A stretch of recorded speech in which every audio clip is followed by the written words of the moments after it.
Today is Saturday, June 25th. It has been 5 days since Caitlin died.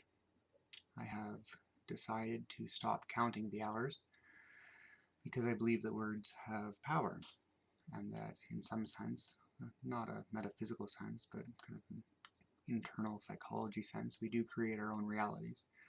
And my focus on the itemization of time was stopping me from remembering all of the good memories that we had previously, which there were too many to count. And it was stopping me from recognizing the good moments that I was having in front of me, even from the depths of my despair. So next week we'll count in weeks, and then we'll go from there. And I hope that by doing so, it allows me to honor her memory and her wishes, to do well by my boys, and to make sure that we move forward from this. I spoke to the coroner yesterday. We still don't know what happened. The initial physical exam did not reveal any obvious imperfections, no signs of heart attack, no aneurysm, no suffocation. The next steps, he tells me, are bacterial viral cultures and what's called histology, which is a more in-depth examination of the processes of the body. That process may take weeks or even months, I'm told, and so for the moment we wait. That was hard to hear. I don't know how much having an answer, such that there is one, will give me any closure, but this certainly does not. So for the moment we wait. We have finalized Caitlin's funeral arrangements, which we've been well tended to. I'm still grateful for that. It will be hard. It is one of my two very hard things that are left will be the funeral, to be held in 2 days' time. I am going to try and speak. I don't know if I will be able to, but I'm going to try to. The way I see it is that this is the last best opportunity for me to honor our memory and tell our story as only one of us could have. So I'm going to try and tell our story. If not, I will have someone beside me who can do it justice. But our story will get told. It deserves to be told. I thought I would take a couple minutes today and bring my unique skill set as someone who has worked in massage therapy for 12 years in combination with a decent lexicon of kinesthetic or body feeling words to bear on what the negative emotions I have gone to actually feel like in the body. This is not meant to tell anybody else what to feel. It's not meant to tell you what to do with them. I don't know that. Just these are my experiences, and I found that by realizing and putting parameters on what each of these things were, it let me move through them, which is the point. We cannot get stuck. We have to move forward. Never forget, it does not diminish the sadness, but the people around us, they need us to not get stuck, so we can't. The hardest was despair or hopelessness. I was there for probably 3 days. I can conceive of situations that would keep someone there for far longer than that. To me, it was the heaviest weighted blanket you could imagine, a crushing pressure. It makes everything you do feel void, and everything you taste turn to ash. It makes it impossible to even think about planning, because why would you plan when nothing matters? That was the worst for me. It took the combined efforts of my friends, my family, and my boys, of whom I am so proud already, to turn that corner for me. Again, it does not diminish the sadness, it does not remove the grief, but I can see that they will be okay, and through them I will be okay. That's good enough. Grief, of which I still have my fair share, it's like an open chasm that sits underneath of your stomach. It has tendrils that wrap up and around the torso, and it eats everything you give it. It will take all of your other feelings, it will take all of your energy. It does not move away quickly, and it is there for a long time. I don't know how long it will be with me. All I can tell you is it's not productive. Not really. Fear. I'm still afraid.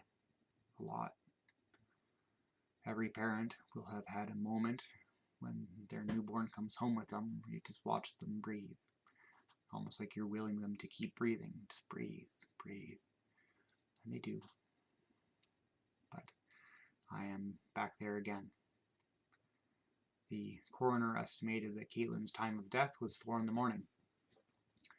I have been awake most nights between 2:30 and 3 o'clock, and I stay awake until then, and I talk to her. I tell her about our day. I tell her I miss her. I tell her of all the great things our kids are doing. And then I go and check on my kids because they're sleeping, and she never woke up. So I'm afraid a lot. This will pass, but it's awful. Fear, you feel it in your spine. It raises your shoulders up towards your ears, and it gives you goosebumps all over your skin. It tickles at the back of your head and wants to make you run as fast as you can away in any direction. It makes it hard to think and harder to focus. It can be an energizing emotion, but I don't think it's productive either. Terror is worse. Terror is what I felt when I first started to wonder if she was dead the morning I found her. It will stop you dead in your tracks. It steals your breath, and it wraps itself around your torso like an anaconda, squeezing you so tightly you can't even think of moving. It makes your muscles steel, and it makes your feet weigh 1,000 pounds. For better or for worse, once I realized that I was terrified, fear kicked in again, and I was able to call the ambulance. It didn't help, not in my case, but in a weird way, fear was better. Anger is a highly motivating emotion. It is white hot. You feel it in your muscles. It sharpens your vision, puts fire in your veins.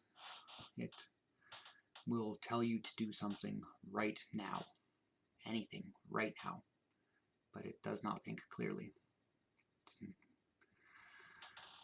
not going to help you make any good decisions.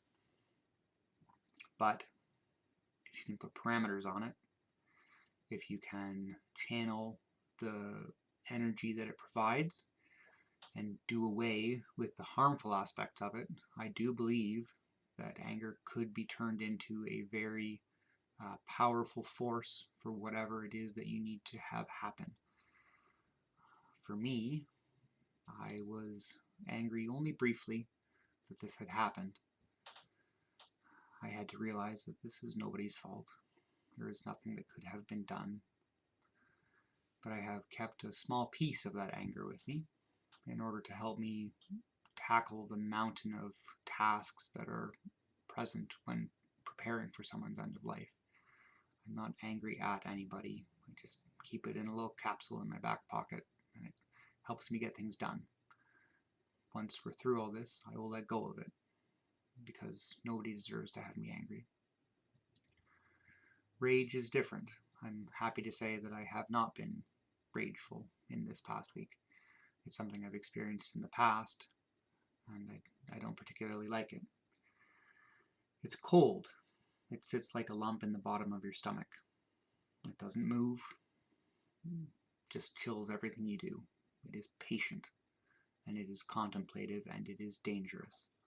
Whatever small utility anger might have, I'm not convinced that rage shares that small positive element.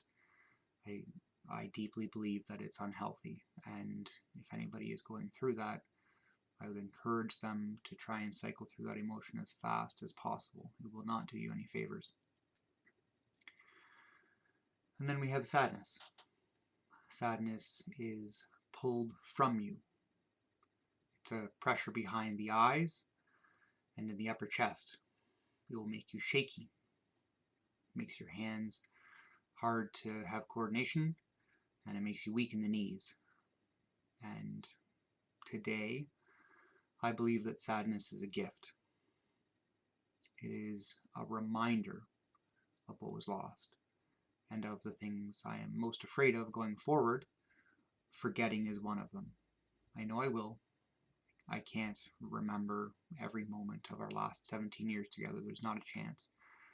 That's why we relied so heavily on each other, because we could ask each other, do you remember? Do you remember? And together, we kind of got our story straight. On my own, it's an impossible task. So, sadness is a gift. Yesterday, I told my oldest son that it was okay to be sad. He said, why? And I told him that it is a reflection of our love. I believe this. You will be most sad about the things you felt most deeply about, or feel most deeply about, and that's okay. It can become a well. You can drown in it. You have to swim. And it will be okay. It's okay to keep it with you. I'm mostly sad all the time right now, but because of the people around me, I'm able to have some of these other emotions as well. Not just the ones I've itemized, the so-called negative cascade, I guess, but the positive ones too. I've been able to have some real smiles. I've been able to share some fond memories and some real jokes. That's been nice. She deserves that. My boys deserve that. My friends, my family, they deserve that. So, we will move forward. I hope that this is useful for anybody listening.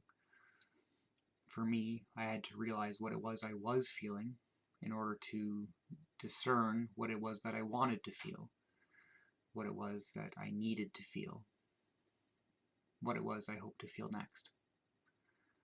So I think that's enough for today. Thank you very much.